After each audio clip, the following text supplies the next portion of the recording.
26માંથી 26 seat 5 લાખની લીડથી જીતીશું એ વાયદાઓની ભાજપની શરૂઆતમાં જ હવા નીકળી ગઈ।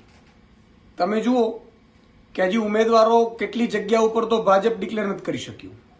બીજી બાજુ જે ઉમેદવારો ડિક્લેર કર્યા છે એમને એન કેન પ્રકારે એવું કહેવામાં આવી રહ્યું છે કે તમે એવું ટ્વીટ કરો અથવા તો તમે સામેથી એવું વિડીયો બનાવો કે મારે ચૂંટણી લડવાની ઈચ્છા નથી।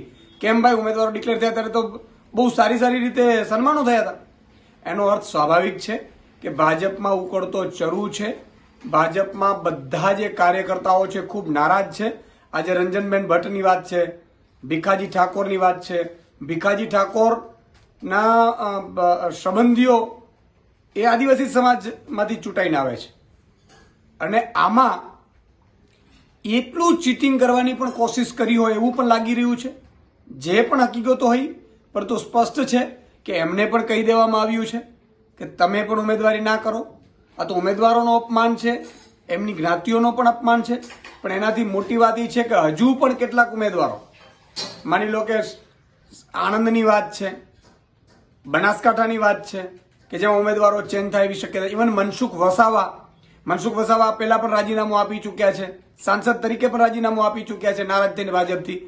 એટલે ત્યાં પણ મનસુખ વસાવાનું પણ અત્યારે આવી સ્થિતિઓ થઈ શકે એવી પોઝિશનમાં આવી ગયા છે। કારણ કે લોકોમાં એવો મેસેજ છે કે મનસુખ વસાવા કદાચ ભૂલથી પણ જીતી જાય, જીતી શકે એમ નથી પણ જીતી જાય તો રાજીનામું આપી દેશે, ભાજપ ફરીથી એમને રાજીનામું અપાવશે। આવી પણ વાતો ચર્ચાય છે। એટલે 5-5 લાખની લીડ અને 26માંથી 26 બેઠક જીતવાની હવા અત્યારથી નીકળી ગઈ છે, રુઝાન આવી ગયા છે અને સ્પષ્ટ છે કે ગુજરાતની પબ્લિક ખૂબ નારાજ છે। જેને 62 રૂપિયા પેટ્રોલ ડીઝલનો વિરોધ કરીને 92માં બટકાવે છે અને ગેસના સિલિન્ડરના 400ના વિરોધ કરતા હતા સંસદ સુધી અને અત્યારે 1100 રૂપિયામાં બટકાવો છો।